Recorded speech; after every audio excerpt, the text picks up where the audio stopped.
So here is the first prototype for something I'm calling the articulator. And basically it's a way to add articulations as an effect in post. These are not like supposed to be super accurate, and you don't really need that in the context of a mix in a lot of cases.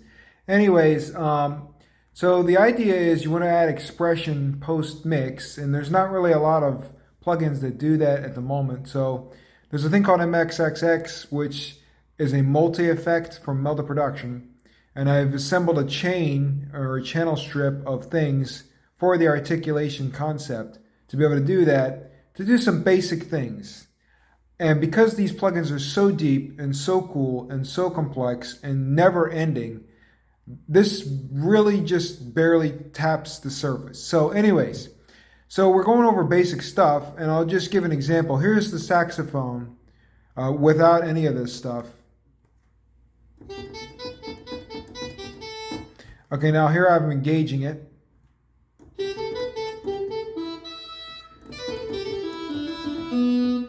So what it does there is just adding a little bit of organic authenticity, realism in a very subtle way. It's not supposed to be a drastic difference. Okay, so we have all these parameters here where we can dial in how much of a contrast we want from the original signal and which parts of that we want to contrast. So the essential stuff is you need something to control and contort the attack. So I have a transient processor. That can change how much attack, how much sustain of that attack, how much saturation is fed in, etc., etc. And from that, we can adjust the attack as needed. You can use MIDI controllers to do it, or you can use your own knobs that are built in, or you can have some other convolution through the mod processes of Morph. So anyways, the next one is emphatic, or just phatic. And so basically that one just creates a thickening of the tone. You don't really need this. It's not essential, but it just has a little bit more stuff going on in terms of the amount of, width to the tone, the initial offering. So we have a little bit of convolution, we have a little bit of dynamics, and we have control over the wet dry for that. And there is actually a small amp simulator that's built into this too, so you have to be careful. But I'm just using a very basic, very almost dry signal approach to this. That whole system is developed to literally fatten tone. That's why it's called phatic. So the next one we have is Transformer, which this is an island unto itself, how cool this plugin is. You have Transform as a global, you have Transform level, you have the dry wet control, variate control, you have smearing of the signal, you have feedback control of the signal, you have an envelope contouring parameter, it just goes on and on. But the main one I'm focused on is the frequency shift. Now if you notice, that's moving around as I'm playing. And so what that format shift actually does, is what I meant to say format, it actually creates just the right, just amount of different tonality to the sound so that you never really strike the same note. And you can have it sort of dial in to do various kinds of effects. And it's kind of dialing in just as I'm playing as well. And I can have it go off and do all kinds of spastic things to make it even more drastic a change. But for now, we're just sticking with using a subtle effect for that. But there's a lot of stuff that happens with these so for instance, here's the tone with this at this signal. Now, if I disable that, we hear a little bit more of a format shift. Very subtle. Now it's very drastic. And that characteristic of the timbre can be changed with this setting.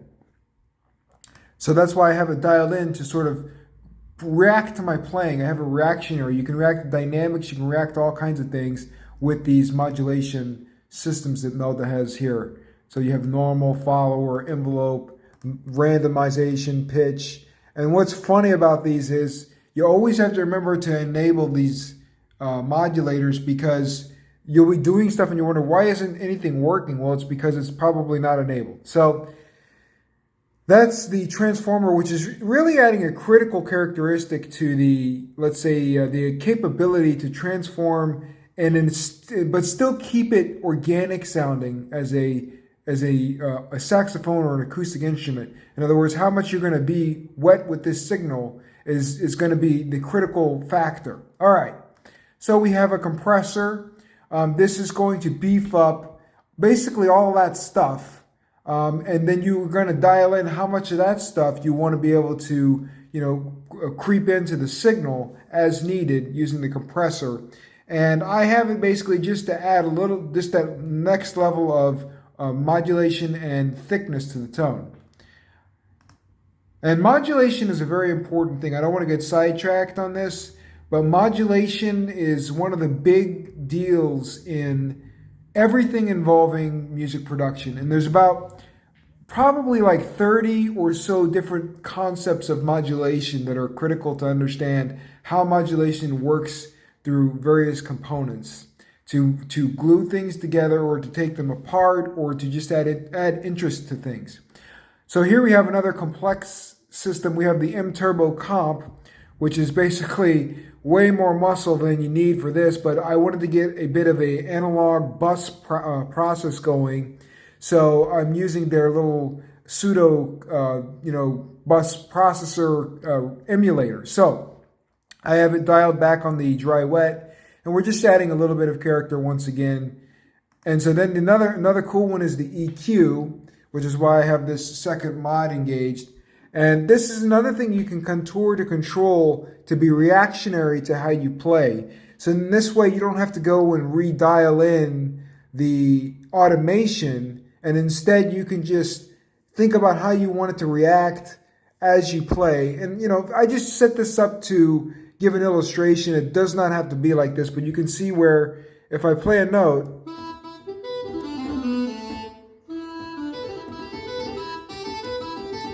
it's just moving just a tiny bit because I don't have this parameter set very deeply at the moment. But and you can kind of see you have the ways to adjust the detection through the detector of the system. So it's going to go deeper or not as deep depending on how you've set these parameters. Equalizer is going to be critical, of course, to creating a different kind of tonality on the fly, but while still retaining the original source. So next one is another flavor, another spice, if you will. We have the cabinet simulator, and I don't have a very sophisticated cabinet. I just have the basic default flat resonant or flat default parameter, and I just added a couple modulation components to it to just give it one more bit of character. There's a lot you could do with that, of course. So another thing is really critical is chorus, because this talks to the modulation again. There's always a little bit of chorus thing happening with, recordings on all kinds of instruments. Even if it's a very subtle amount, just that little bit is going to give you sort of a almost, unison quality, but not quite so crazy. And so the chorus is going to beef up the tone a tiny bit to suit the purpose of making a bigger sax sound. And if you notice, again, all these things I've done here, you don't really hear too much difference, but when I'm playing, I feel the difference as how the instrument reacts to my playing because of all this stuff going on. And so that kind of inspires the capability to do more, to be able to do more, because I don't have to worry about a terrible kazoo-sounding saxophone feeding back into this, to my ears. So, all right, so the more sophisticated thing is M-Morph. Now, I have this actually disabled from this system, but let's hear how it sounds. Actually, I have this enabled at the moment. Let's hear it disabled.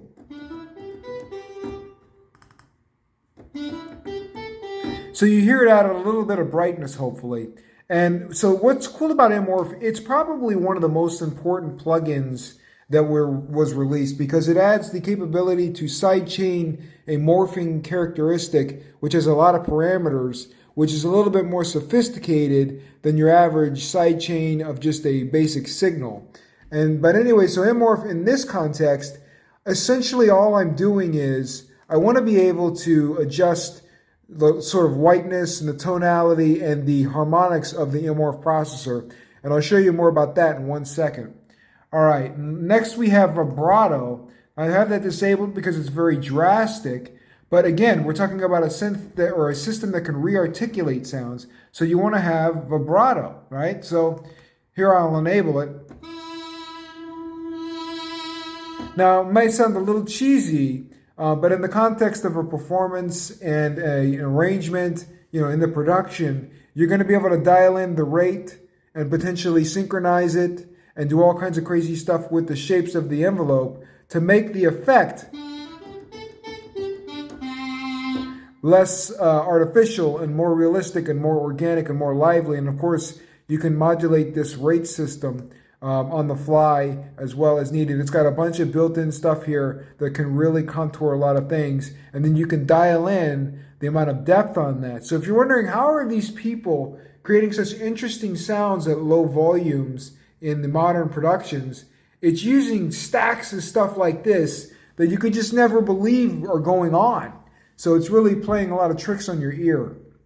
So I'll disable that quickly. All right, the next one is a little bit of reverb, because on this kind of instrument at least, you're just not going to get away with it without some reverb. So this adds a little bit of more of that realism and life to it. You can't even barely hear it. In this context, I'm actually using this for convolution. So this is just another way to add more character. All right, so then lastly, we have another reverb simulation system where this is basically putting the sax into a room, and of course we can adjust that to be whatever we want. It doesn't have to be a small room, it can be a huge space. You can do all kinds of crazy stuff from there. Now this doesn't even touch on the fact that you can dub this with other recordings. For instance, you could run the sax through and then run it again with all this stuff enabled to add more characteristic and tone to the original signal, and then just adjust the balance as needed. All right, and lastly, I'll show, once I disable Immorph, make sure it's disabled. Yes, it's disabled. I'll show what the actual Immorph can do just randomly. So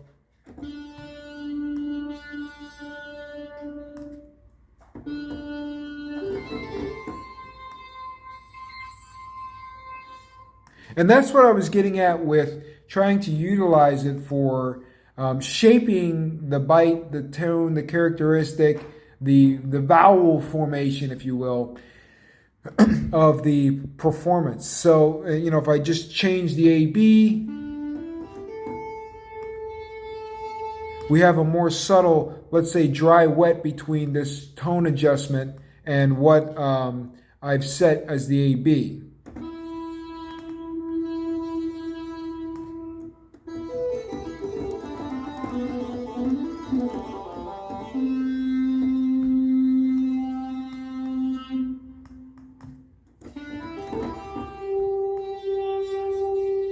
All right, that's it for now, and I'll wrap it up with that.